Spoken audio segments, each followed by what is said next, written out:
Salve, juventude! Mais um Pode Tremer, o podcast da juventude do PT e de todas as juventudes. E Nádia está de cabelo novo, Oi, só pra variar. Eu acho que já é o quinto cabelo que eu pareço em um ano de programa. O quinto cabelo essa semana, né? É bom que eu sumo um tempinho, eu sempre volto com cabelo Não, e cada cabelo é uma personalidade, vocês não sabem. Agora eu tô numa personalidade estranha e nojenta. O loiro, quando eu fiz o loiro, já era uma personalidade nojenta.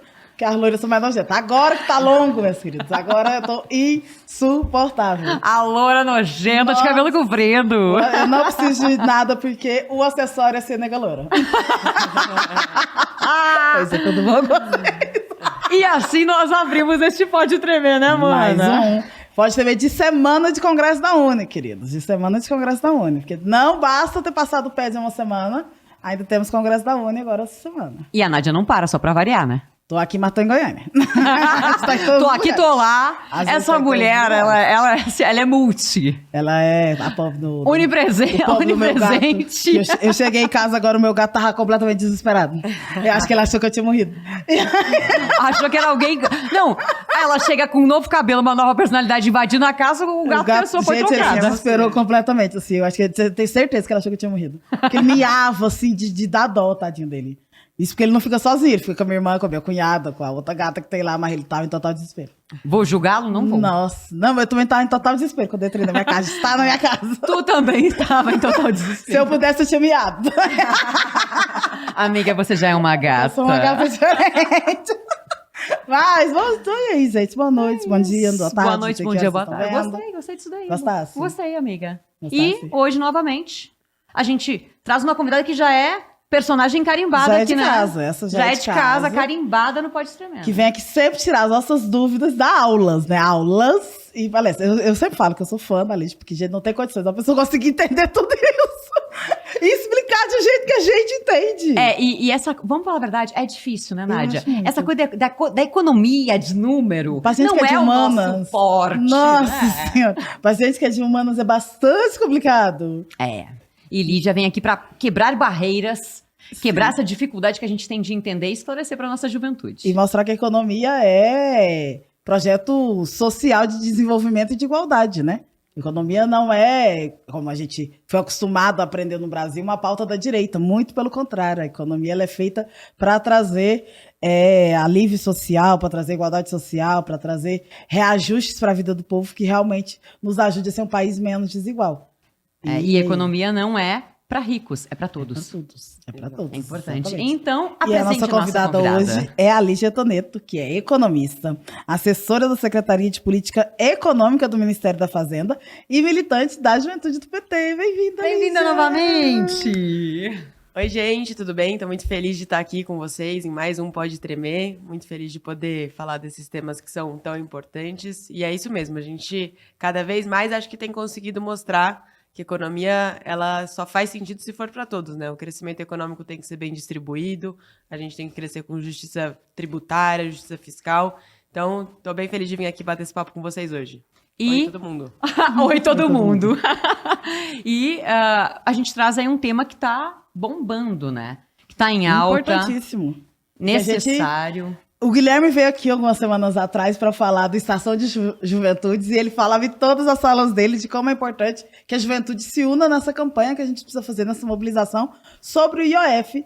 E aí, aproveitando a fala do Gui, que pontuou muito sobre isso, a gente pensou, não, vamos trazer a Lígia aqui para poder entender um pouco do que é o IOF, por que essa pauta é tão importante, por que a gente precisa dessa mobilização social e apoiar o presidente Lula nessa iniciativa que vai trazer tantas melhorias para o país, né? É isso. E, Lígia, eu acho que vale a gente começar esclarecendo para quem nos acompanha o que é o IOF, né?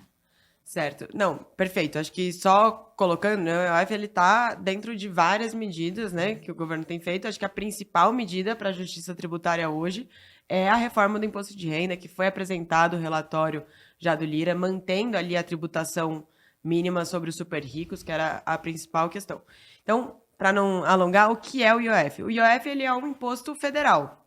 E ele é um imposto sobre operações financeiras que têm um caráter regulatório, para conseguir regular determinados movimentos de transações financeiras, sejam de crédito, sejam de câmbio, sejam de seguros, e um imposto que também por ser um imposto arrecadatório, contribuindo também para as arrecadações federais. E para a gente entender, assim, como é que funciona essa questão do IOF, como é que ele é cobrado, quem paga IOF no Brasil?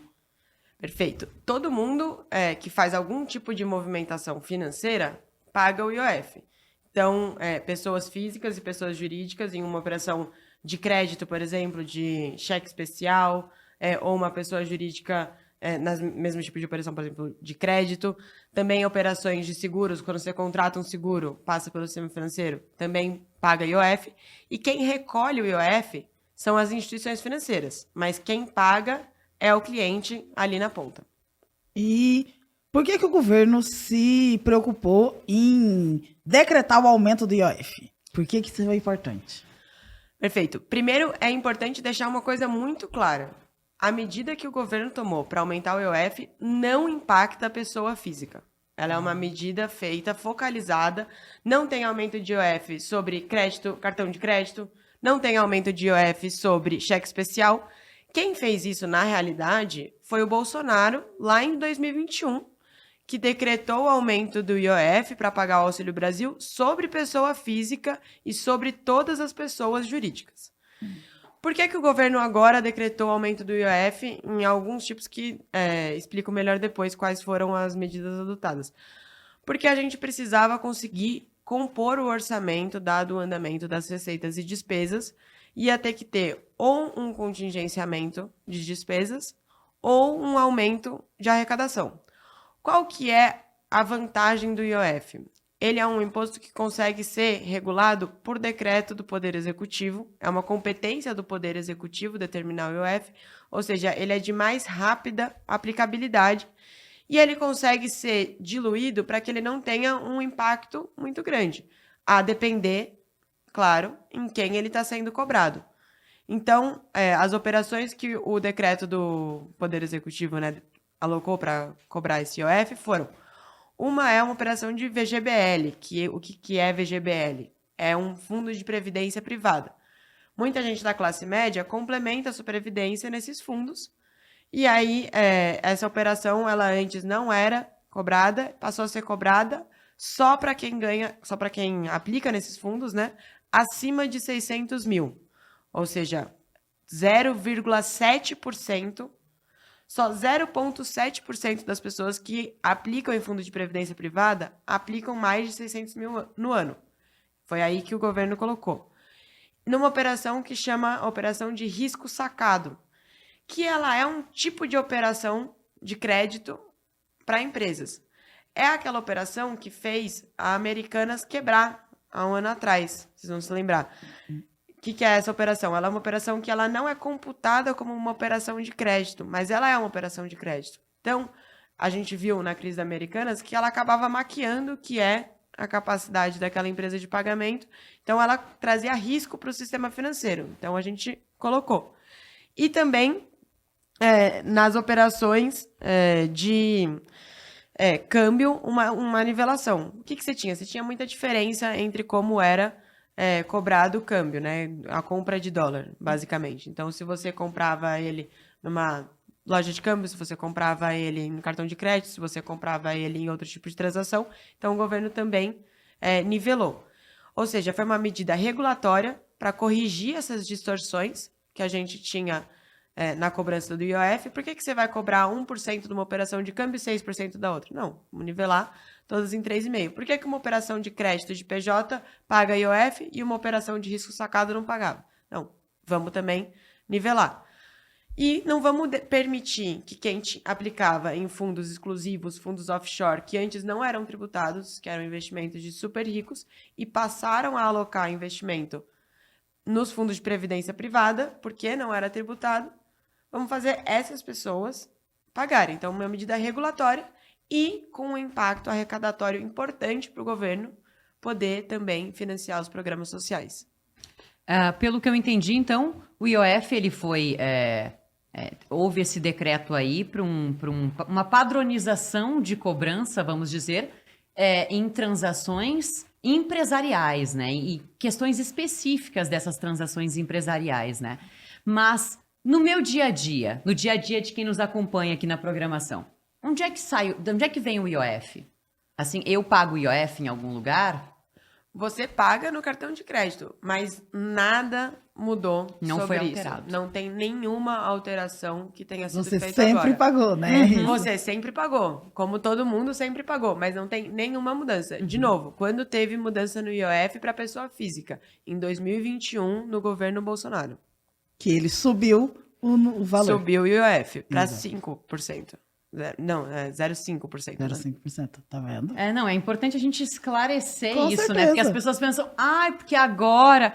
Não, gente, não tá mexendo no teu bolso, não tá mexendo no bolso da Fran especificamente agora. O governo Lula não tá determinando, colocando esse decreto para aumentar a cobrança no IOF da Fran do cartão de crédito dela, entendeu? Do limite que é deste tamanho, né? Talvez afete para alguém que invista mais de 600 mil no ano no fundo de previdência privada e tenha tirado isso de algum paraíso fiscal que estava antes.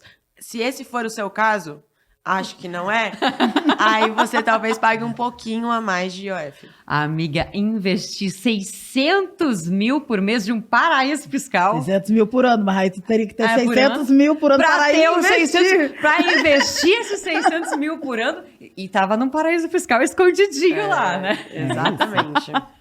Ai, eu achei extremamente esclarecedor, gente. Como é importante a gente falar sobre isso, né? O quanto é necessário. Eu te falei, a gente fica nessa dúvida, são temas complexos certeza. e a Lígia vem aqui e esclarece pra gente. E é importante porque o bolsonarismo, né, essa extrema-direita, ela faz um pânico social que por muitas vezes é desnecessário. Que isso não vai atingir o bolso do pobre, não vai tirar a comida da mesa do trabalhador. Muito pelo contrário, vai nos ajudar a conseguir investir ainda mais em projetos sociais e políticas públicas que consigam fazer essa equiparação da vida social, né? Exatamente, pelo contrário, na realidade, o que a gente está fazendo com esse ajuste é padronizando algumas condições com impacto importante nesse momento para a arrecadação, para a composição do orçamento, e que vai ser importante para financiar programas como Minha Casa Minha Vida, como o Pé de Meia, como Farmácia Popular. Então, na realidade, a gente está conseguindo melhorar a alocação do orçamento que a gente tem, conseguindo compor com uma receita que não incide a cobrança dela sobre as famílias mais pobres, mas para financiar importantes programas sociais. E Lígia, para a gente entender, assim, a gente sabe que tá acontecendo, tá rolando uma desavença, né, assim, um conflito, uma certa, não sei como explicar exatamente, para aprovação desse decreto, derruba, mantém. Por que isso está acontecendo? Só para quem nos acompanha, para entender por que isso está acontecendo. Era um decreto que já tinha sido determinado em maio, em abril e maio ali, né? Ele teve alguns ajustes, mas já tinha sido decretado. E aí agora está nessa de derruba, não derruba, como é que fica? Por que isso está acontecendo e o que isso afeta, né, a população? Perfeito, Fran, isso é muito importante. A gente tinha editado um primeiro decreto e que realmente era importante que tivesse uma correção, que era justamente nisso, né, dos fundos de previdência privada.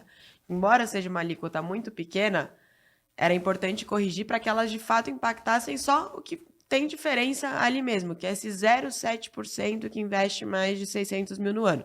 A gente fez essa pequena correção e foi uma negociação para que a gente recompusesse o que seria necessário dessa receita com uma medida provisória que entrou, por exemplo, a padronização também, não é aumento, de novo, é padronização da cobrança de lucro sobre as instituições financeiras, então padronizando toda instituição financeira pagando a mesma contribuição sobre lucro. A gente também incluiu um aumento na alíquota do pagamento das apostas, que também é muito importante, inclusive, para primeiro porque lucra muito em cima das pessoas que estão apostando ali a maior parte, né? Acaba virando o lucro das casas de apostas, que ficam fazendo esse tipo de contrato em cima das perdas das pessoas, né? Onde já se viu. Então, é justo que a gente tribute, que a gente desincentive também que as pessoas invistam tanto nisso que não é investimento, né? É um gasto, você acaba perdendo ali. Então, a gente fez alguns ajustes. Também tinham algumas letras de crédito que elas eram isentas, que são importantes para financiamento, por exemplo, as LCAs financiam crédito rural, LCI, crédito imobiliário, não pagavam antes, eram totalmente isentas. A gente reduziu esse diferencial, colocando um pouquinho de cobrança, mas ainda faz muito sentido investir nessas letras, não deve gerar nenhuma restrição de crédito para esses setores, para compensar o que foi essa mudança negociado com o Congresso, que se incomodou com o decreto do Poder Legislativo, do Poder Executivo, que é uma atribuição do Poder Executivo. É constitucional que o presidente da República edite decretos para falar sobre o IOF. E aí, depois, quando a gente fez a alteração, na realidade, eu acho que o que está em jogo, né, que levou o Poder Legislativo a derrubar o decreto, é uma disputa sobre o financiamento do Estado, que na realidade, quando a gente mostra, não estamos cobrando o IOF sobre pessoa física, como alguns tentaram construir de fake news. Não vai ter cartão de crédito pagando, não vai ter nenhum tipo de pessoa física, nenhum trabalhador vai ser impactado aqui com essa medida. E aí, quando o Congresso derruba, eu vejo que é, na realidade, uma disputa. Bom, todo mundo sabe que precisa desse financiamento, porque senão a gente não consegue pagar os programas sociais que a gente precisa que sejam pagos, senão a gente vai ter condições desiguais no mercado de crédito. Então, ela é uma medida, do ponto de vista regulatório, também muito importante. Mas tem uma disputa sobre quem é que vai pagar isso.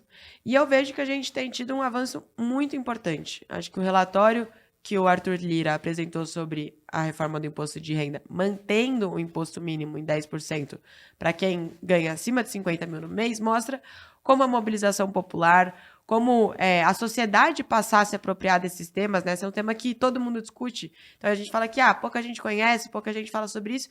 Hoje é um momento que, assim, muita gente está sabendo disso, né? Ficou escancarada a desigualdade na tributação e no financiamento do Estado brasileiro. Não é justo que um trabalhador pague seus impostos e um super rico não pague. Então, eu acho que essa é um pouco a disputa que está colocada, mas eu estou muito convicta e convencida de que a gente tem conseguido avançar, a gente tem conseguido fazer com que isso seja um tema de boteco, que as pessoas falem sobre isso, ganhem cada vez mais conhecimento sobre esse tema, e eu acho que isso faz com que a gente tenha muita chance de sair vitorioso nesse processo. Com certeza. E é uma vitória de todos, né? Uma vitória do povo brasileiro, que a gente sempre faz questão de frisar, né? Toda justiça financeira, toda justiça social que a gente constrói é para o povo todo, né? Para todo mundo. E isso é muito bonito de ver. É verdade. Falando em verdade, a gente traz aí neste momento um quadro que a gente tem por aqui, que de vez em quando ele aparece, né, Nádia? Onde ele esclarece algumas dúvidas, combate umas fake news e traz verdade por aqui, né? Verdade. Cada vez que eu mudo de cabelo, a Fran coloca um quadro novo neste programa. É sobre isso? É incrível. Eu chego e há um quadro novo. Vem aí, verdadeiro ou falso?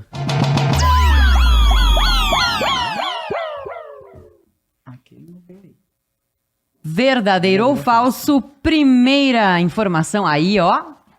O IOF é um imposto federal. Verdadeiro.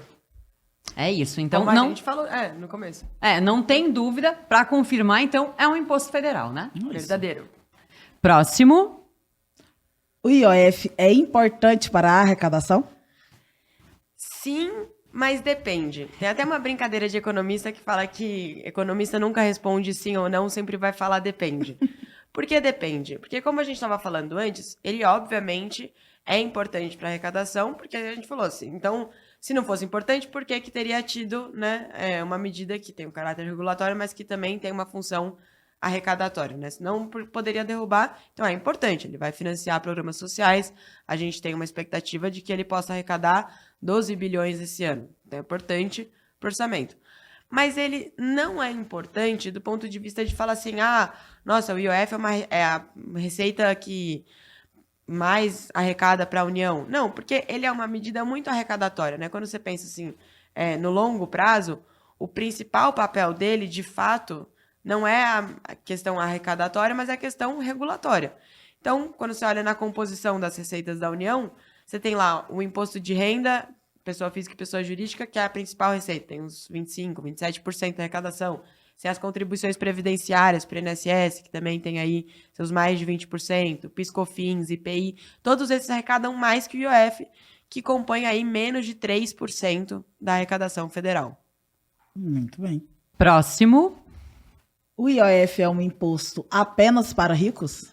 Falso. O IOF é um imposto que incide sobre toda a transação financeira, mas as medidas que o governo federal propôs agora para o IOF impactaria apenas mais ricos. Muito bem. Isso. Próximo. O IOF não tem impacto na economia.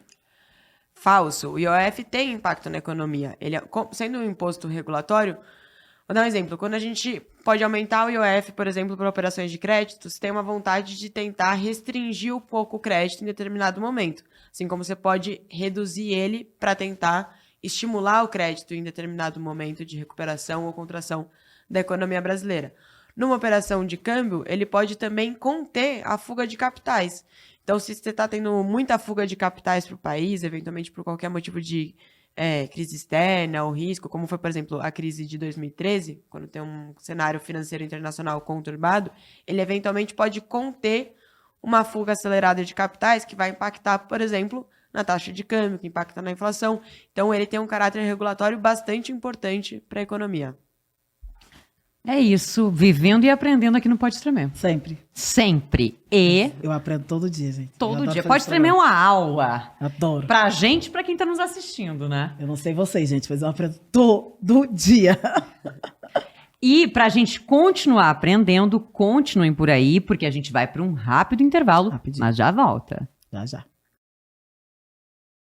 Tudo sobre as ações do governo Lula, os projetos que estão movimentando o Congresso e as principais informações do partido.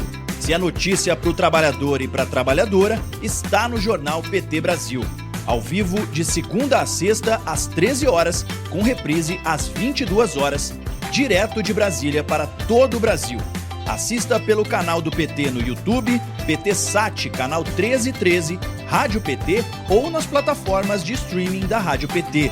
O que é notícia no Partido dos Trabalhadores e das Trabalhadoras está no Jornal PT Brasil.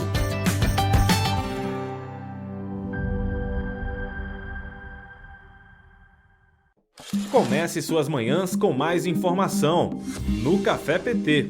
Os assuntos mais importantes para o dia a dia do trabalhador e da trabalhadora brasileiros, debatidos com lideranças do PT e do governo Lula. Já preparou seu café? Então chega com a gente, porque o Café PT começa agora. Assista a programas inéditos toda segunda, quarta e sexta, às 9 da manhã. Ou confira a reapresentação logo após a reprise do Jornal PT Brasil. TV PT. Aqui brilha uma estrela. Voltamos, segundo bloco do Pode Tremer, o podcast da juventude do PT e de todas as juventudes. Nádia, nossa convidada acha, ela acha que a gente tá... Por um momento, ela achou. Achou que nós estávamos alucinando. A gente mas tem a é voz de um a voz anjo. do anjo que sussurra aqui no nosso ouvido, tá? Aí aqui, ó, a voz de um anjinho. A voz do anjo, que Um anjo ruivo. de um anjo ruivo, que é meu irmão de cabelo, Biel. A nossa produção aqui no ouvido. Minha querida, aqui é a produção no máximo. Isso aqui Ai, não, aqui o povo não para. E voltamos pra gente continuar falando sobre IOF, né, gurias? Exato. E já queremos saber qual que é o impacto da derrubada desse decreto pelo Congresso. O decreto que o Congresso derrubou tem um impacto estimado de uma perda de 12 bilhões na arrecadação.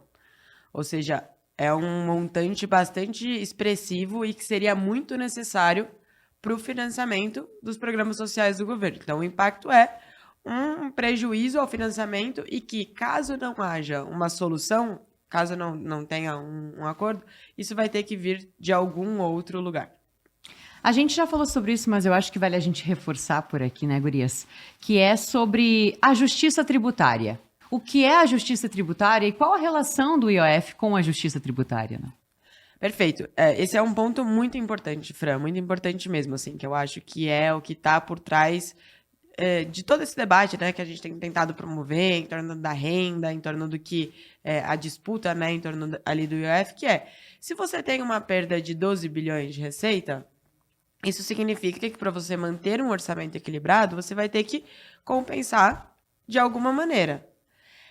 Na história do Brasil, tradicionalmente, sempre foi feito ajuste fiscal em cima dos mais pobres. Então, se você tinha uma surpresa negativa de receita, ou se você tinha algum gasto obrigatório que crescia mais do que o esperado, você ia lá e cortava um pouquinho de uma política de transferência de renda, você cortava um pouquinho da educação, cortava um pouquinho da saúde. E nesse governo, o que a gente tem tentado expor e tentado batalhar é para mostrar que é possível fazer um ajuste fiscal quando ele é necessário, para que você não tenha um crescimento exacerbado de despesa que vá comprometer o financiamento do Estado, mas que seja feito de maneira justa, em cima de quem não paga. E esse é um ponto muito importante, porque aqui a gente não está falando sobre cobrar a mais, falar que não vai ter uma cobrança desigual. Não, a gente está falando sobre justiça. Porque a gente tem a pessoa física, por exemplo, pagando o IOF numa operação do cartão de crédito, e a gente tinha alguns milionários que investiam em fundos, porque eles foram tributados nos fundos que antes não eram tributados, sem pagar imposto. Então, é uma questão de nivelar isso. A mesma coisa na reforma do imposto de renda. A gente tem o trabalhador pagando o seu imposto de renda, vendo ali o desconto retido na fonte, que é importante para o financiamento do Estado, enquanto a gente tinha os super ricos que não pagavam isso. Olha, eles estavam pagando menos de 5% de alíquota efetiva, muito menos do que os trabalhadores pagam. E por que isso é importante? Por que imposto é importante, né? Porque o imposto ele é o que vai financiar o Estado. Então, ele é o que vai financiar as políticas sociais. É uma questão de pacto. Se a gente falar que o SUS não é importante, se a gente falar que a educação pública não é importante, se a gente falar que não é importante ter um programa como Bolsa Família, se a gente falar que tudo isso não é importante, então talvez o imposto seja menos importante.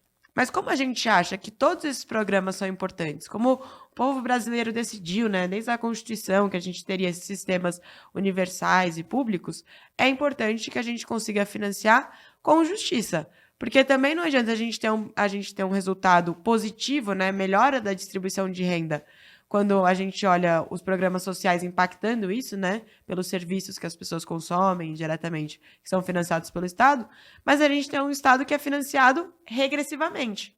Ou seja, um Estado que ele se financia cobrando mais dos trabalhadores do que dos super ricos. Então, esse é o debate que a gente tem tentado fazer, acho que a gente tem conseguido avançar, e eu acho que todas essas medidas que às vezes tentam ser distorcidas, né, falando assim, vai cobrar mais da pessoa física, vai cobrar, tá cobrando demais. Eu ouvi esses dias um influencer bolsonarista falando que as pessoas vão sair do país se for aprovado o imposto de renda. Gente, ninguém vai sair do país por ter que pagar, pelo menos, colocar um mínimo de 10%, complementar. Quem já paga não vai pagar mais. Quem não paga vai complementar. Se até o ex-CEO do Itaú tá falando que é justo, quem são esses que estão falando que vão fugir do país? Para onde eles vão? Eu vi, inclusive, esse posicionamento. E assim, olha, honestamente, um dos poucos bilionários que me deu um quentinho no coração, né? É isso, né? É sobre cobrar mais de quem tem mais, né? Porque o pobre, o trabalhador, o povo brasileiro sempre pagou a conta, né? Exatamente. Não é justo, né? Que nem o ministro Haddad tem falado. A gente vive num condomínio de prédio que todo mundo paga seu condomínio e a cobertura não paga. Não, se todo mundo paga, a cobertura também tem que pagar. E aí a gente tem que fazer com que seja justo. Quem é mais rico vai pagar um pouco mais do que quem é mais pobre. E a gente assim tem um país mais justo, mais com orçamento sustentado e que consiga promover as políticas sociais e o desenvolvimento que a gente deseja. Esse exemplo é muito bom, né? Pensar assim, a pessoa da kitnet tá pagando e a pessoa da cobertura não? Peraí. Isso tá desproporcional, né? E já começa por aí, que a pessoa da kitnet tem que pagar o que é compatível com o tamanho da kitnet. Exatamente. E a pessoa da cobertura tem que pagar o que é compatível com o tamanho da cobertura, né? Ninguém tá dizendo pra você não morar na sua cobertura, só que você pague o que é justo pelo tamanho do seu apartamento. Exatamente. E é sobre isso. É sobre o tamanho do que é. Não é que você vai pagar mais em relação ao tamanho, não. Se você tem uma kitnet, você pode pagar, vamos supor, R$10. E se você tá na cobertura, você paga 100. Só que você ganha menos se você mora na kitnet, você tem uma área menor do que se você tá na cobertura. Eu adorei exemplo é esse ótimo. exemplo, eu também gostei muito. Que a gente entende, a gente da kitnet, a gente entende. Eu entendo a kitnet. Tá? Eu entendo muito bem de kitnet, gente. E, Nádia, chegou o momento da Lígia nos contar um fato inusitado, Uma uma fofoca. história, uma fofoca. Um babado. Jornalisticamente falando, né? Não se fala fatos. É isso, fatos. Sempre fatos. Fatos verídicos. Vem aí o Segue o Fio.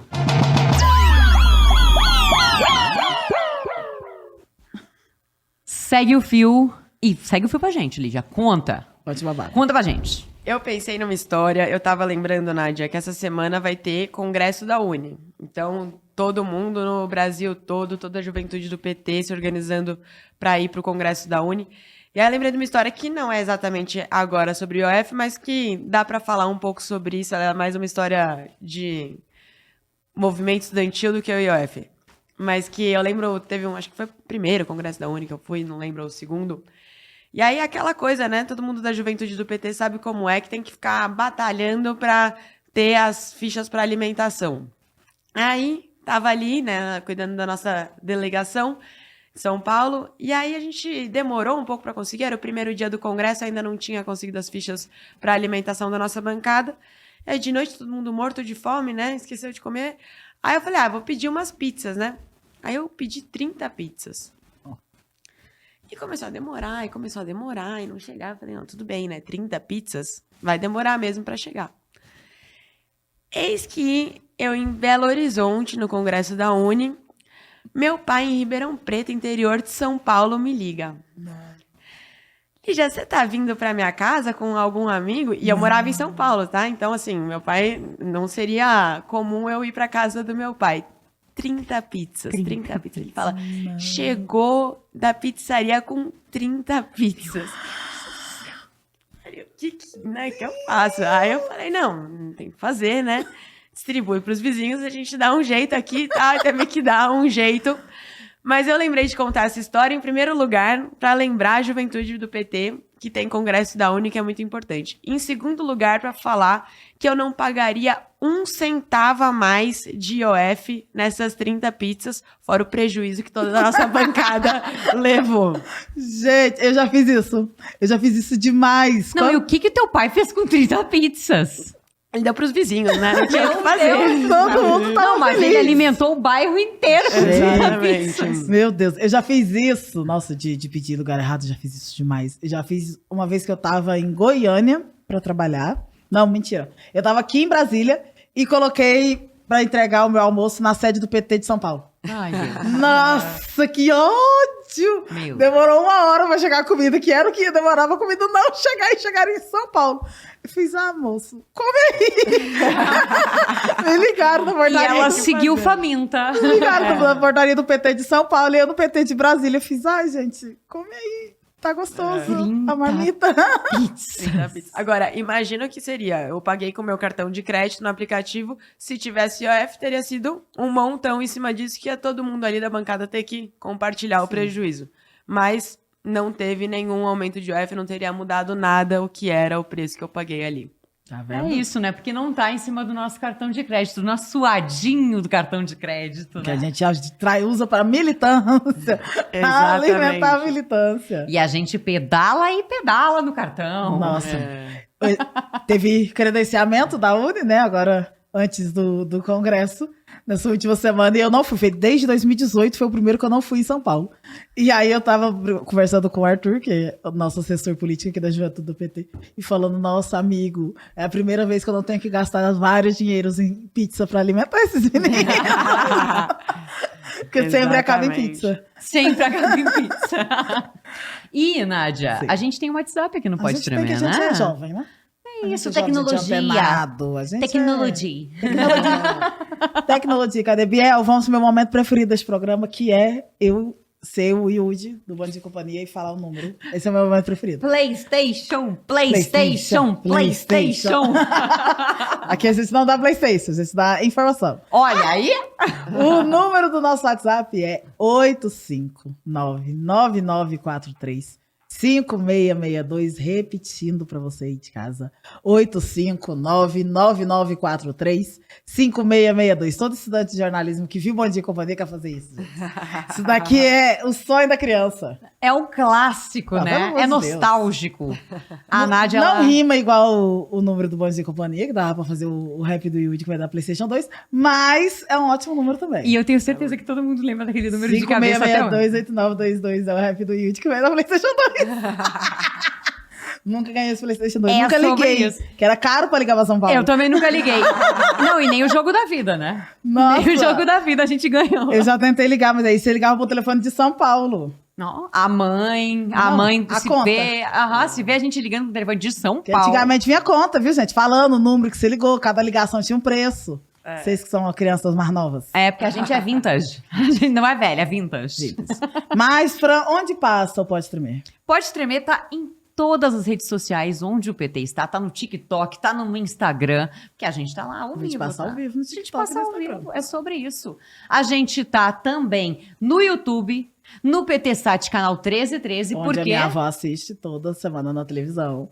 Que pega lá em Morrinhos, interior de Goiás, pega PT Sat, tá no canal 1313, minha avó vê o Pode Tremer toda semana. Por Aí quê? fala, Porque o PT é o único partido que tem uma Do TV mundo. no mundo, né, gente? Do mundo. É sobre isso. Bonito, bonito, A vanguarda. gente tá lá. Lembrando que a gente também tá nas plataformas de streaming da Rádio PT. Para quê? Spotify, a gente tá lá. Pra quê, Nádia? Pra gente poder ir pra academia ouvindo Pode Tremer. Tu vai o quê? Malhar a tua bunda e ainda vai aprender sobre OF. Como é que Gostosas tu e fala? inteligentes. Isso aí, como é que tu fala? Gostosas, inteligentes e militudas. É isso que nós somos. E militudas, exato. Você vai lá pontuar nos ginretes da juventude do PT ouvindo Pode Tremer. E Nádia, Eu. chegou o momento da nossa frase. Nossa frase, que nós também somos intelectualidade, né, nesse programa. Não é só fofoca, não é só malhar sua bunda e ficar inteligente, é também intelectualidade.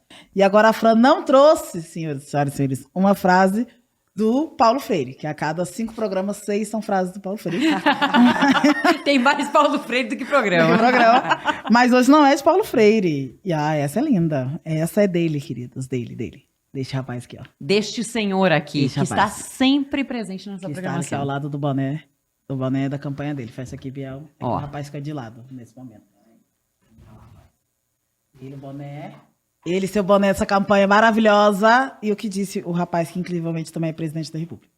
Nunca a justiça social foi tão crucial para a humanidade. Luiz Inácio Lula da Silva. Simplesmente ele, né? Simplesmente ele. Produção, abre aqui na nossa câmera grande. Isso. Vamos virar o rapaz de novo. Voltamos, o nosso rapaz. Muito bem. Meninas, a gente vai ficando por aqui. Prazer Muito imenso de novo, Lígia. Pode tremer, é teu, tu sabe, né? Obrigada, gente. Muito feliz de estar aqui hoje, muito feliz de estar falando com todo mundo, especialmente na véspera do Congresso da Uni, né? Vamos lá, toda a juventude do PT.